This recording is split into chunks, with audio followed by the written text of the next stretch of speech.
Alors, bonjour tout le monde, j'espère que vous allez bien.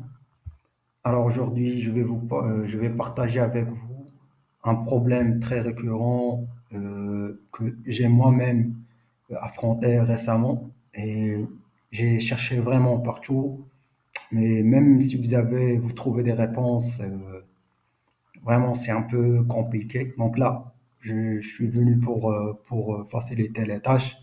Alors, donc le problème est comme suit. Donc, normalement, vous pouvez, si vous utilisez un chatbot connecté à WhatsApp, vous pouvez rencontrer un problème, c'est que vous voyez très bien que le message est envoyé, mais vous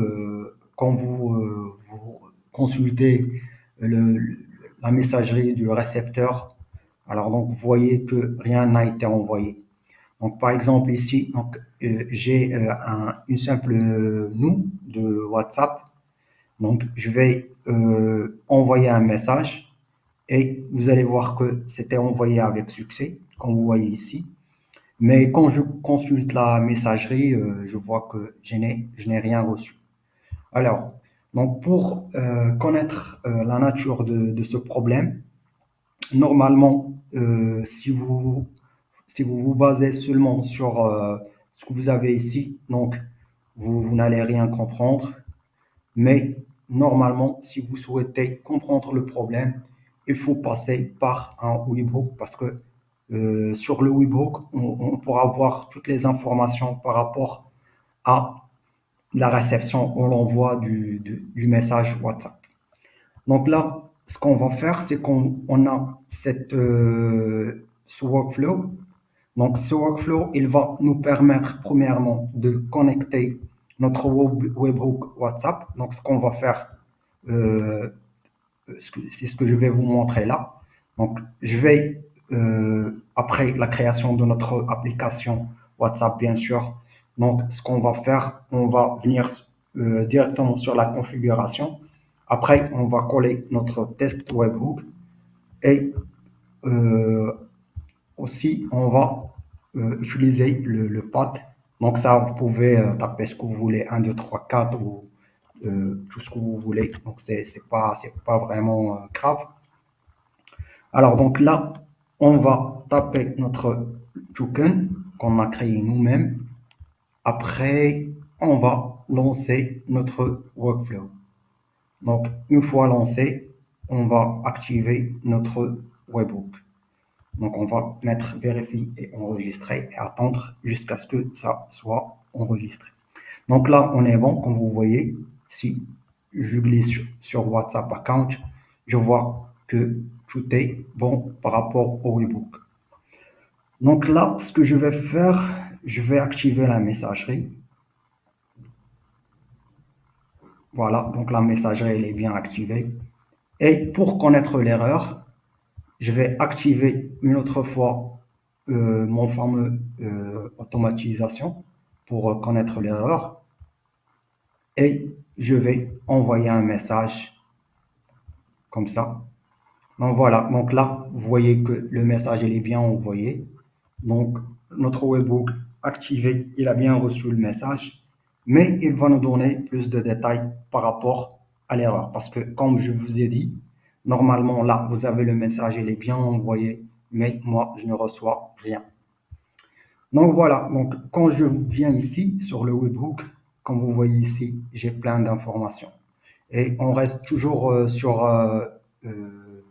la forme JSON pour avoir plus de détails. Donc quand je glisse, je vois que failed message et je vois une partie erreur.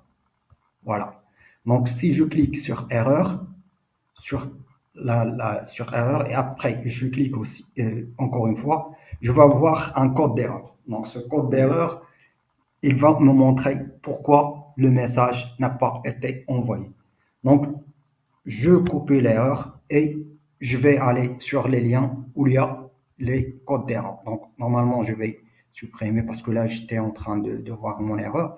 Donc voilà, je tape CTRL F, le code d'erreur, CTRL V et je tape OK. Et voilà, donc là, il me donne pourquoi mon message n'a pas été envoyé. Donc La source de l'erreur, c'est message indeliverable.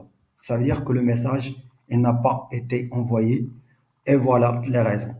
Donc, the message reasons can include. Donc, voilà, the reception phone number and not a WhatsApp phone number. Donc là, il va te donner toutes les raisons pour lesquelles le message, pourquoi il n'a pas été envoyé. Par exemple, moi, dernièrement, j'ai eu ce problème-là et j'ai trouvé que l'erreur, c'est que my account, my business account is locked. Ça veut dire que le business account est bloqué. Donc, ce que j'ai fait, parce que je travaillais seulement avec un numéro de test. Et ce numéro de test, je ne sais pas pourquoi il a été bloqué. J'étais euh, donc, euh, j'étais obligé de passer par mon numéro de téléphone WhatsApp. Donc, c'est un numéro que je garde seulement pour WhatsApp Business. Donc là, je l'ai utilisé et voilà. Donc là, ça marche. Donc, comme vous voyez, donc là, on a vraiment la source du problème.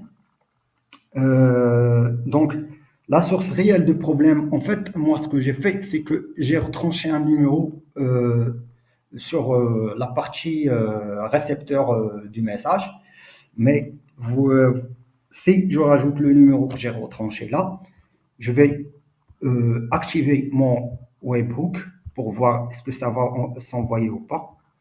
Et voilà, donc là, je vais renvoyer. Et voilà, je ne sais pas si vous avez entendu le vibreur. Donc, le message, il a été bien envoyé. Mais on va le vérifier depuis le webhook. On va voir ce qu'ils ont à nous dire. Donc, voilà, ici, le message, il a été bien envoyé. Donc, vous voyez ici, donc, on n'a rien comme erreur. On a ici sent, tout est OK. Et le message, je l'ai reçu sur mon compte WhatsApp. Donc, voilà. Donc, c'était ça. Donc, je vais vous laisser le workflow, je vais vous laisser en description. Bah, tant que vraiment j'ai passé beaucoup de temps pour trouver une solution, donc je vais le faire à un prix très symbolique, juste question pour m'encourager. Et voilà, donc si vous avez des questions, quoi que ce soit par rapport à ça, dites-moi. Et sinon, la prochaine fois, donc pour surmonter tous ces problèmes, donc on peut passer par une solution WhatsApp qui est très simple. Comme ça, on n'aura pas besoin de toutes ces complications pour envoyer nos messages WhatsApp ou les recevoir.